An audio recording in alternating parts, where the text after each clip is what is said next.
news because we got a lot of stuff to accomplish. A lot of this has been teed up by the work of Catherine, Emily, and Rachel. And my hope is that we can do even more of the great work that you all have been working on, both as volunteers and staff. Community gardens. Catherine mentioned the DEEP grant, and we've applied for additional money from them to rebuild a lot of our community gardens. As probably many of you in this room know, many of our gardens have infrastructure that is really old, whether it's the raised beds or the sheds falling apart, the fencing. And us being able to maintain those gardens enables more people to have access to healthy food. It also makes the land trust look a little nicer and better and more polished. It helps us secure our tools. And so we've applied, I submitted a $100,000 grant to DEP, and I'm pretty optimistic that we'll get it. I've had some good signs from them. So my hope is that by the end of this year, we'll have some really good news about rebuilding our infrastructure in many of the gardens. Second thing, as you probably have already experienced, we have a lot of educational activities going on, and Rachel has been doing some garden information sessions, and there's some posters up around if you want to show up to any of those. And we've partnered with Common Ground and the Neighborhood Housing Services to offer these educational garden educational workshops. And thank you to Rachel for helping spearhead that, and to Common Ground. We have a really good partnership with that. Bees are on their way. This picture is a little bit frightening. I believe that is Ben Gardner hidden in that suit, but Ben is going to start us up some beehives in Liberty Springside, is that right? Yeah. Yeah. And we're looking to do sort of a public event once the bees get established, which I think will be a month or two into, or like after he puts them in the ground. And so April, we're going to put them in, and then maybe May, June, we'll invite you all, and we hope you all can come check out the bees and learn a lot about bees, and hopefully feel more comfortable with them because they look a little frightening.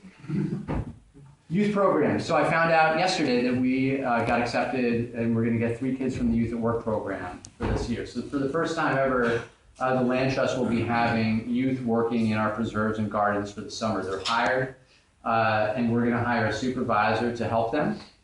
And what's important about this is that this is obviously an opportunity to educate our youth on sustainable agriculture and environmentalism, but I think much more importantly, it's to give our kids a work ethic and help give them the tools so that they know how to get a job in the future.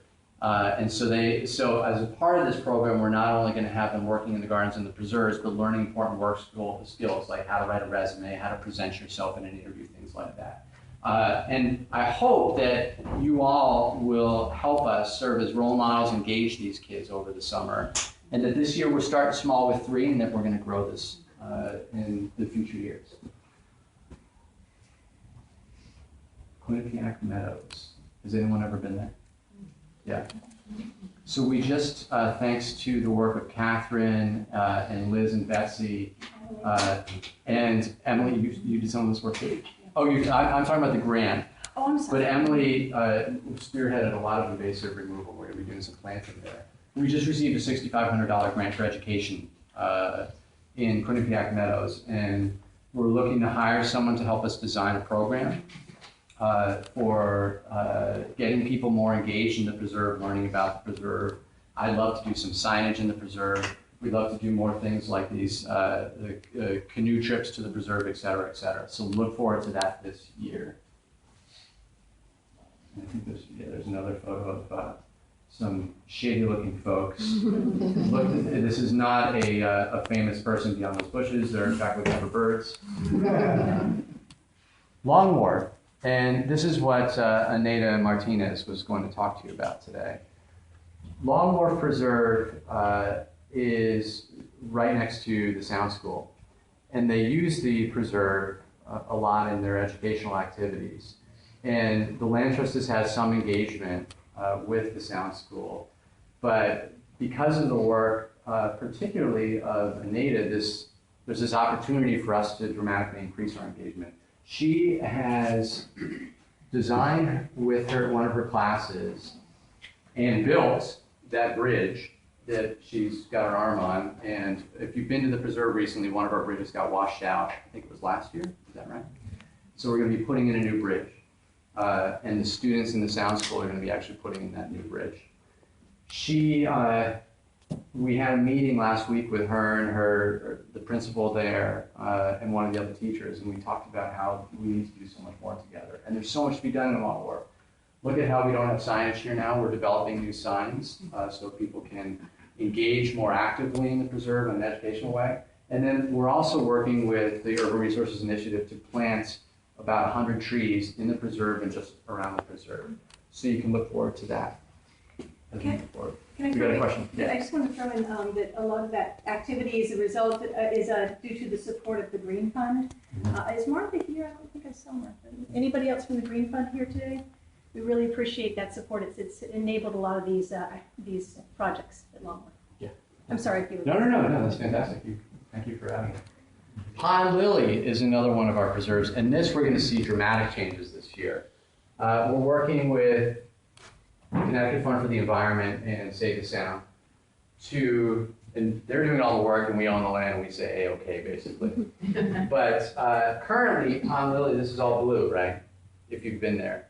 And there's a dam here, right here, and there's a fish ladder to help the alewives, these fish that apparently are very important. I don't know much about them, but I'm learning. To help them get up the stream to spawn. And the fish ladder isn't working as effectively as no dam would work.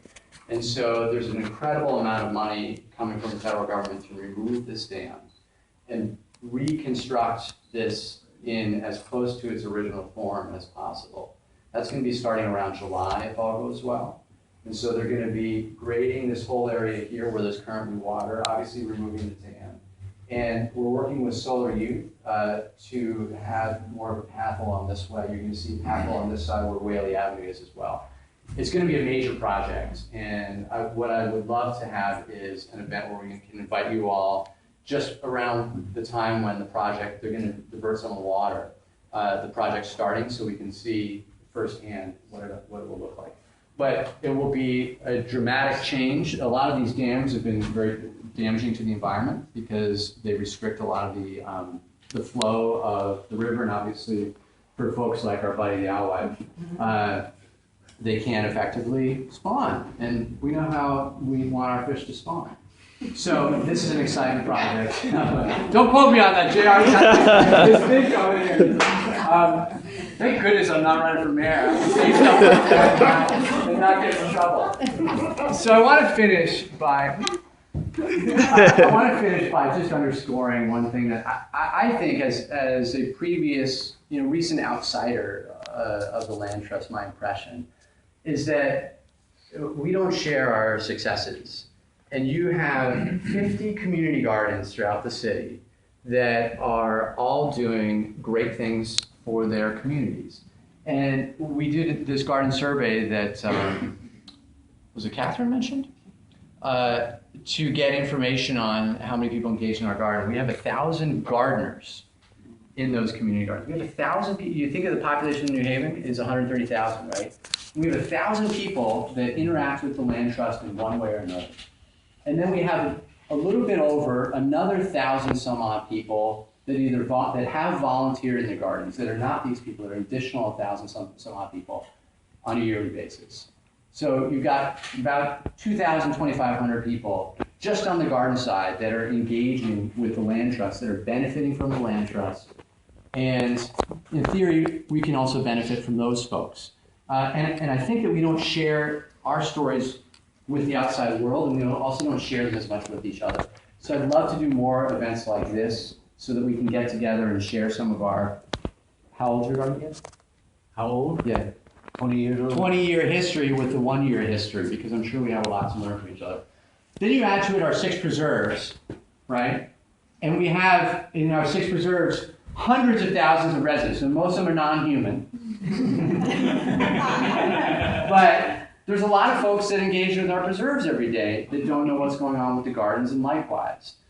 And so if you consider the impact that we as an organization have on the city, and it's not just on the environment, but we can do so much more because of our ability to engage community, to learn from each other, work together. And if you've worked alongside someone in a garden, you're much more likely to work alongside someone on some other issue that's affecting your community. And probably everyone in this room has a story like that they can share. The impact is incredible. So you add that to this movement that's happening around the nation for increased sustainability, increased urban agriculture. We've seen this particularly in New Haven with the work of the Food Policy Council and a number of the groups that are in this room, and the excitement around this, which brings in not only excitement, but more money so that we can continue to build this movement. The Land Trust is in a position to do incredible things in this city. And of course, we need your help to do that.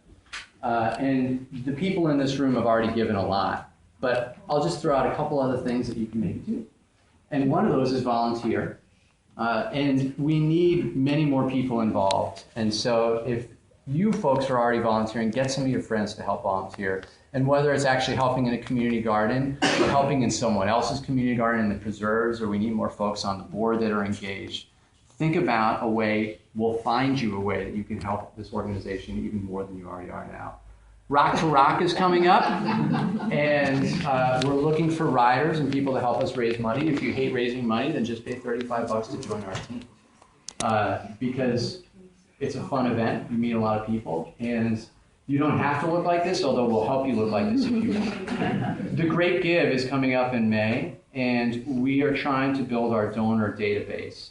And so the minimum that in order for us to get credit for a donation is $25 for someone to donate. So get your friends to give us a little money, because the more people that are supporting the organization, the more likely they are to get engaged and involved themselves and feel some ownership over this organization. Obviously, we can always help you give today. We have some envelopes here. I'm not going to do the hard sell. And actually, so there's this research that shows that if you show people smiling, people are more likely to give. And I was thinking of putting up this photo to encourage people to give today, but I ended up with this one instead.